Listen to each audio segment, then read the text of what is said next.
Boa noite, pessoal. Meu nome é Luísa Venina e junto aos demais colegas vou abordar na aula de hoje uma patologia que afeta o sistema cardíaco, que é chamada de cardiomiopatia hipertrófica. Bom,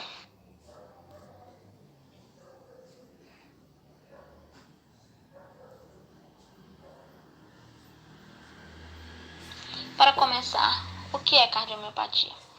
As cardiomiopatias são definidas como doenças que afetam o músculo cardíaco, com causas geneticamente determinadas que resultam em alterações na estrutura e conformação do músculo cardíaco.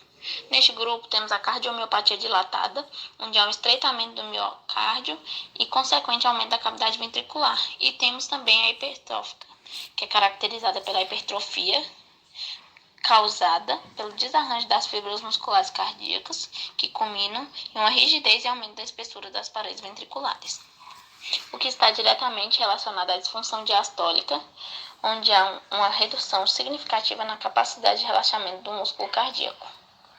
A hipertrofia, na maioria dos casos, acomete a região septal, que é a parede responsável pela separação dos ventrículos esquerdo e direito.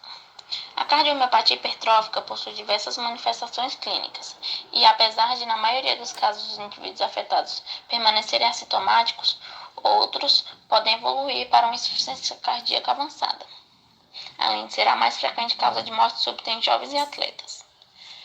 Ainda não há total esclarecimento da fisiopatologia da morte súbita na cardiomiopatia hipertrófica, mas diversos fatores estão envolvidos nessa patologia. E o que dificulta ainda mais a definição de um fator direto é que, na maioria das vezes, a morte súbita é tida como primeiro sintoma. Como características básicas dessa patologia, temos a hipertrofia dos miócitos, o desarranjo miofibrilar e a fibrose. Outro fator que em muitos casos pode atuar como deflagrador das arritmias é a isquemia miocárdica, que acontece mesmo que na ausência de doença coronariana aterosclerótica, mas devido ao remodelamento dos ramos dessas artérias que adentram o miocárdio. O que se tem é que as arritmias ventriculares são a maior causa de morte súbita nesses pacientes. Todos os pacientes, de modo geral, com cardiomiopatia hipertrófica devem ser avaliados quanto ao risco de morte súbita, independente do fenótipo ou gravidade dos sintomas, já que essa doença pode evoluir muito rapidamente.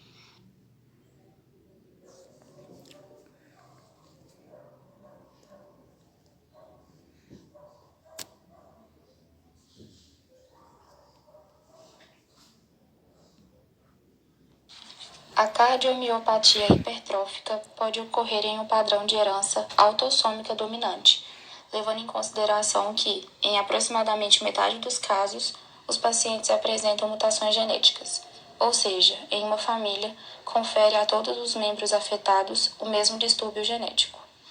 Inicialmente foi identificado o cromossoma 14q1, o primeiro relacionado à doença, mas, após sequenciamento de DNA e mapeamento genético, foi determinada a mutação pontual afetando o gene que codifica a cadeia pesada da miosina cardíaca, que foi considerada causadora da patologia. Atualmente, mais 7 genes foram relacionados à doença, que codificam respectivamente a troponina T cardíaca, a tropomiosina, a proteína C de ligação da miosina, as cadeias leves da miosina essencial e da miosina reguladora, a troponina 1 cardíaca e a actina cardíaca, que são responsáveis pela contração do miocárdio.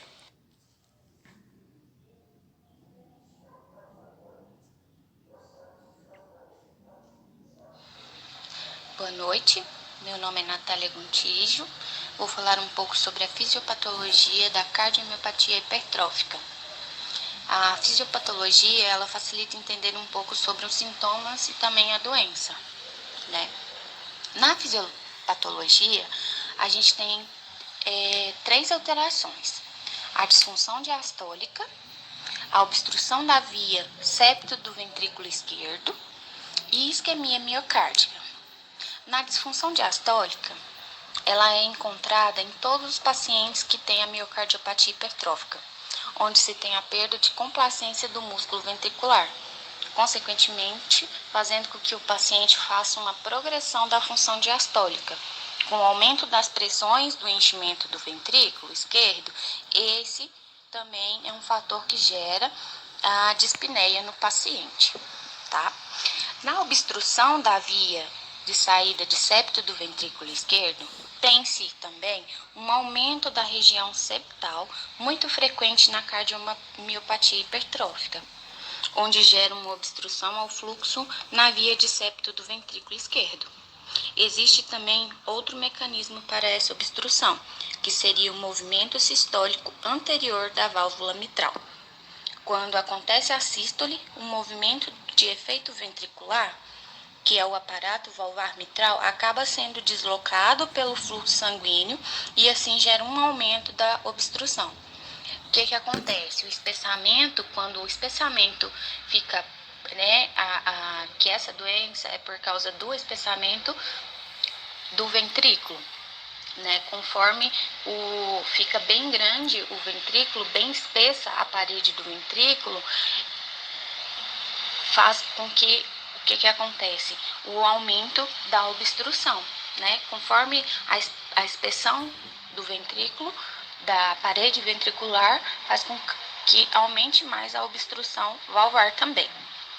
A isquemia miocárdica acontece também por um desbalance entre a oferta e o consumo miocárdico, que se tem um aumento da espessura miocárdica, se tem uma hipertrofia ventricular e, consequentemente, aumenta o consumo de oxigênio,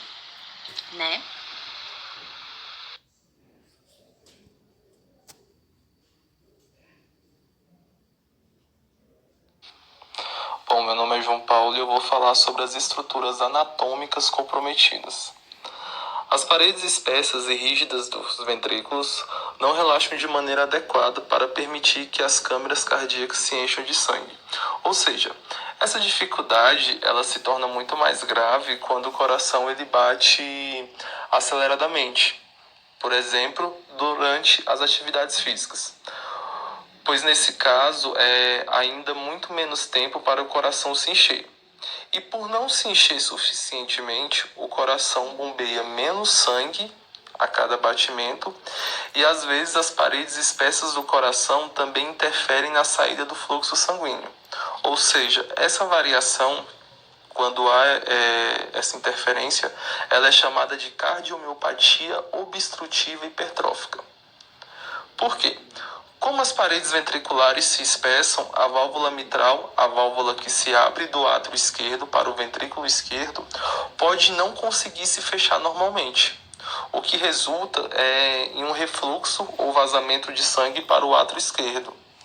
Em geral, esse vazamento e as paredes ventriculares expandidas provocam uns sons cardíacos anormais, como se fossem uns sopros, E podem ocorrer ritmos cardíacos anormais que podem até provocar a morte súbita, que é uma das coisas que mais acontece com as pessoas que sofrem dessa patologia, a morte súbita. Assim, do nada a pessoa tá ali conversando com você numa boa e do nada ela cai, entendeu?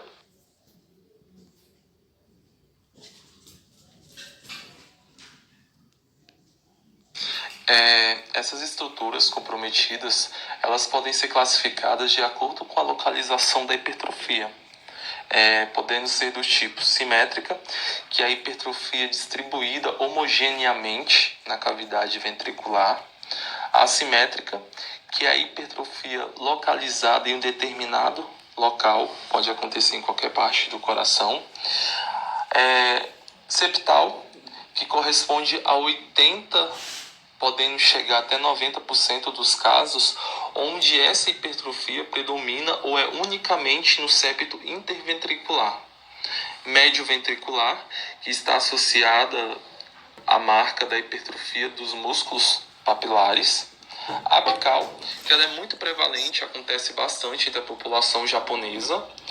E, por último, a lateral, que é a hipertrofia que predomina nas paredes antero ou póstero-latero-basal do ventrículo esquerdo, que pode ter extensão variável desde o septo interventricular, passando pelo médio ventricular, apical, lateral e, por fim, chegando até o posterior.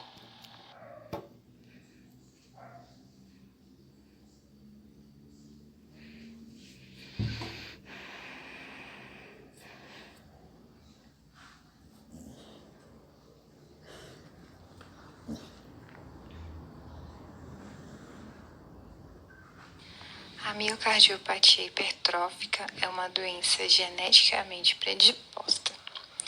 Então, ela pode se iniciar como forma assintomática ou sintomática. A forma assintomática ela vai depender dos diagnósticos a serem feitos.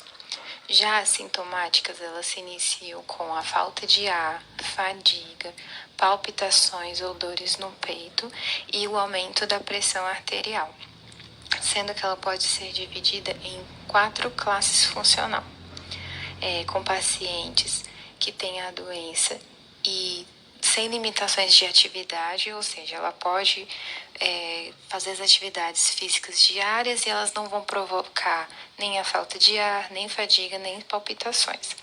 Já possui a fase 2, que são as pessoas que já apresentam esses sintomas. Então, ela pode apresentar a falta de ar, uma fadiga e uma palpitação ou um início de dor no peito.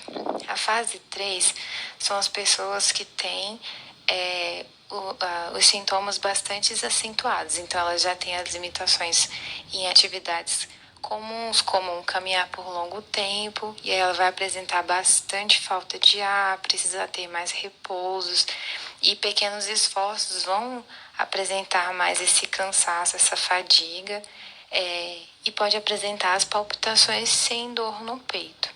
E a fase 4 são os pacientes que sem esforço nenhum ela já sente todos esses sintomas, essas dificuldades, principalmente grande fadiga.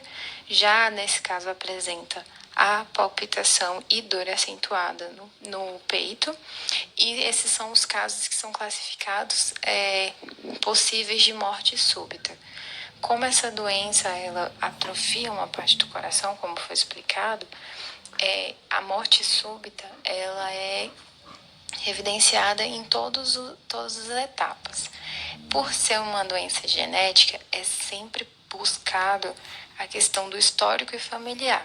Então, às vezes, esses sintomas eles são já acompanha-se, por exemplo, o filho de alguém que já tenha, e aí verifica se a criança vai evoluir para ter a mesma doença, ou mesmo na infância os pais conseguem perceber esses pequenos sintomas de dificuldade da criança ao brincar, ela não consegue respirar direito, acaba tendo vários desmaios, e aí ela parte para uma diagnosticação devido aos exames clínicos. Então, os sintomas mais comuns, eles são até comuns para qualquer doença cardíaca, seria mesmo essa falta de ar, essa fadiga acentuada, essa dor no peito e as questões dos desmaios, né? Em atividades ou de muita exigência física ou não. Então, vai depender desses níveis. E aí, esse quadro, ele apresenta uma melhor relação sobre os níveis dos sintomas.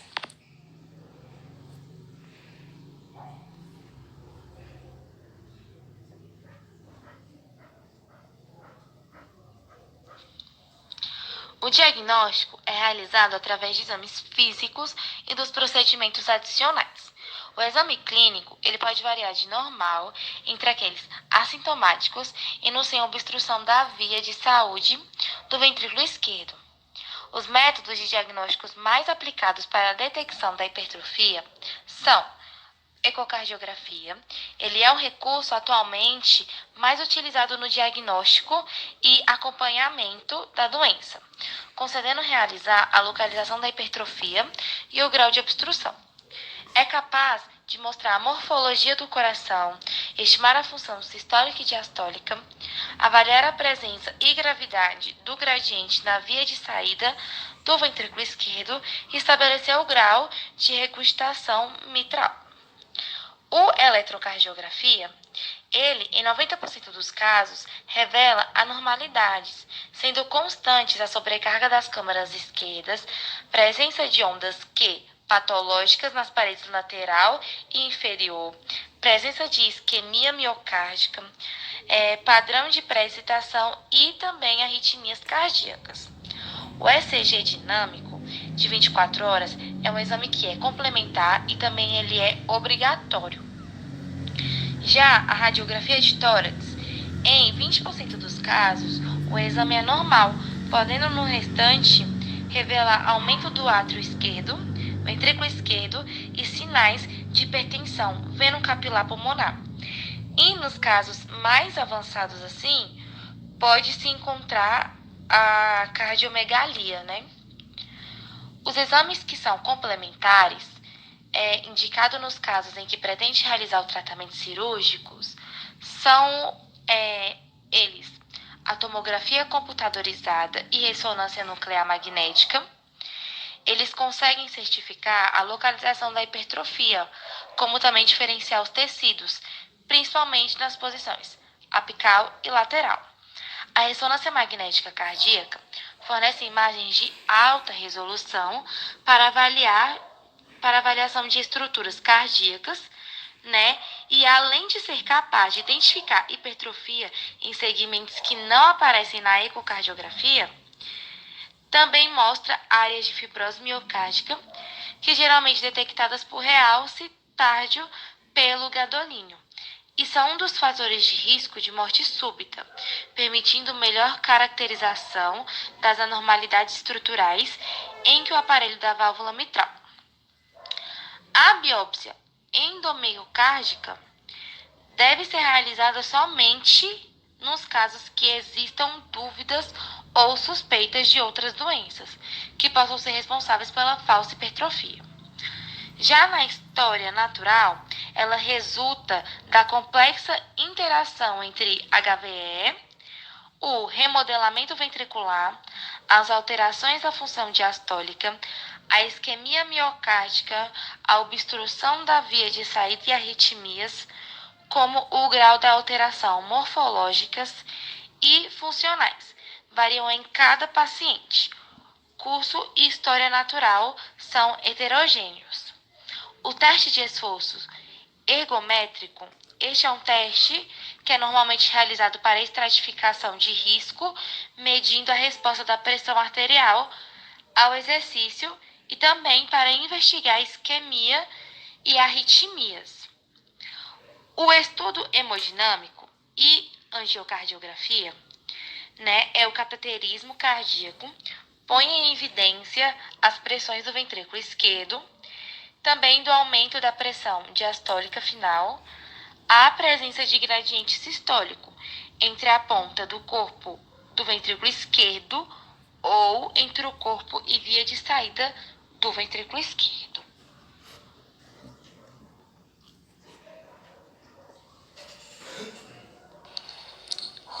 Boa noite, meu nome é Ione e eu vou falar sobre o tratamento. O tratamento inicia com o uso de remédio. São eles: remédio para relaxar o coração, como metoprolol ou verapamil. Eles servem para diminuir o estresse sobre o músculo cardíaco e diminui a frequência cardíaca. Assim, o sangue pode ser bombeado de uma forma eficaz. Iniciaremos também remédios para controlar o ritmo cardíaco, como amiodarona ou disopiramida. Eles mantêm o ritmo cardíaco estável e evitam o excesso de trabalho pelo coração. E fazer uso também de anticoagulantes, como varfarina ou dabigatran. Eles só são usados em casos de fibrilação auricular. Serve para evitar a formação de coágulos que pode provocar infarto ou AVC. Porém, quando o uso desses medicamentos não é capaz de aliviar os sintomas, o médico pode fazer a cirurgia. Nessa cirurgia vai ser retirado um pedaço de músculo cardíaco que separa os dois ventrículos do coração, para facilitar a passagem de sangue e diminuir o esforço sobre o coração. Em casos mais graves, em que existe um risco maior de paradas cardíacas devido à arritmia, pode ser implantado um marca-passo no coração, onde o marca-passo produz choques elétricos capazes de regular o ritmo cardíaco.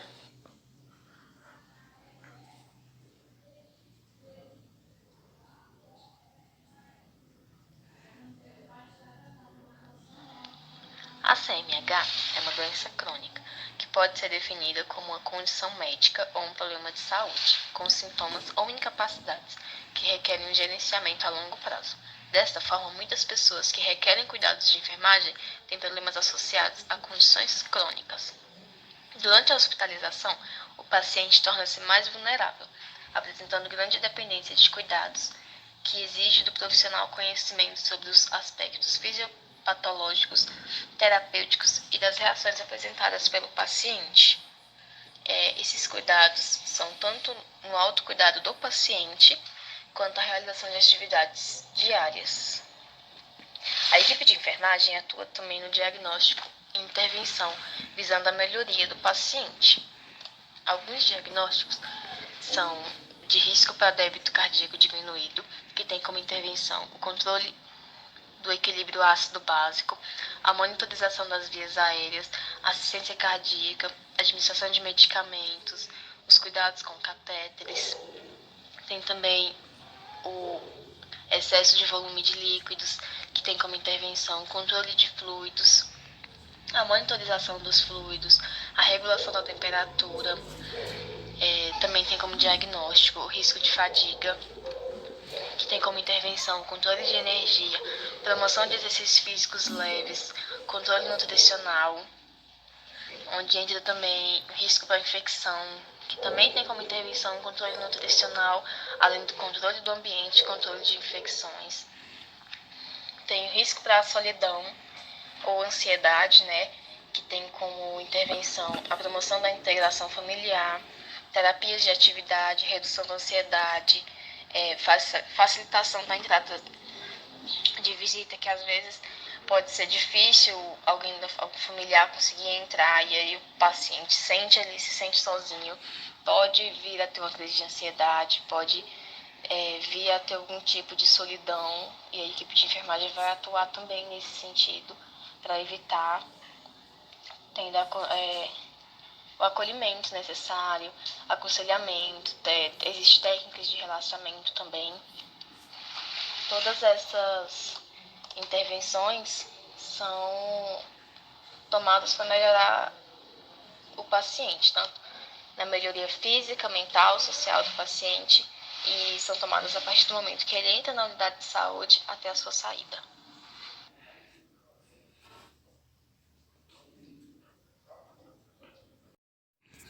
Nesse videozinho aqui nós temos a comparação do funcionamento de um coração normal com os que são acometidos pela miocardiopatia dilatada, onde é o estreitamento do ventrículo, e a hipertrófica, onde há um espessamento e rigidez do músculo cardíaco.